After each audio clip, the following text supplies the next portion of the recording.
dit, mais explique-moi.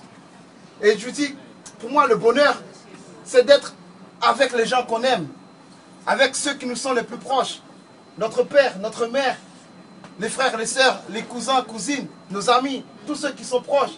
Pour moi, c'est ça le bonheur. Étant donné que personne n'est appelé à vivre éternellement, tôt ou tard, on perdra un être cher. Je perdrai peut-être tôt ou tard ma mère, mon père, un frère, une sœur. Je ne peux pas être heureux. Donc voilà, madame, je ne peux pas. Pour eux, c'est l'argent, pour eux, c'est les belles choses. Mais pour moi, ma conception du bonheur, c'est autour de la famille. Donc, je ne veux pas être heureux. Et je lui disais cela, et elle me regardait. Et elle essayait de me réconforter par des phrases.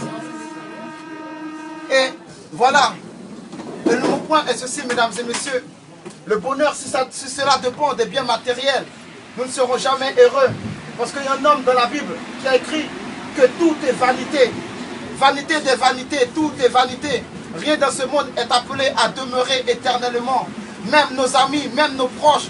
Un jour, tôt ou tard, nous serons tous appelés à être orphelins, tôt ou tard. Nous perdrons tôt ou tard un membre cher.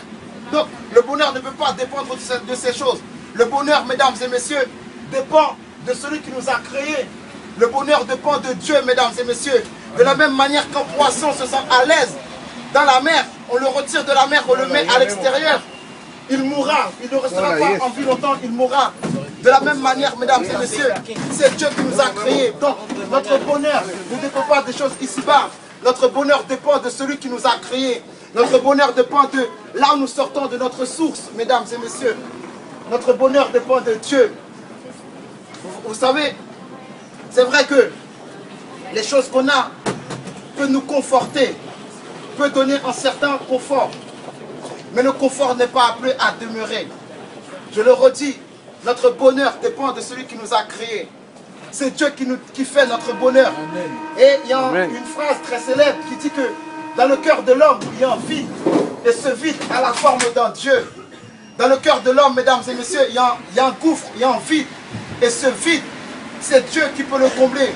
Certains cherchent à combler ce vide par des relations, par la cigarette, par la drogue. Mais lorsque il nous en manque, ce vide est toujours là. Ce vide, c'est la place de Dieu. Et rien ne peut remplacer Dieu dans votre vie. Rien ne peut remplacer le Dieu dans votre vie, mesdames et messieurs.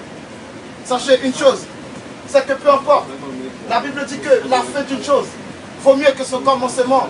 Ce n'est pas parce que peut-être vous avez mal commencé une chose que vous allez mal terminer. La fin d'une chose, mesdames et messieurs, vaut mieux que son commencement. Jésus vous aime. Il est le chemin, la vérité et la vie. Passez c'est notre soirée.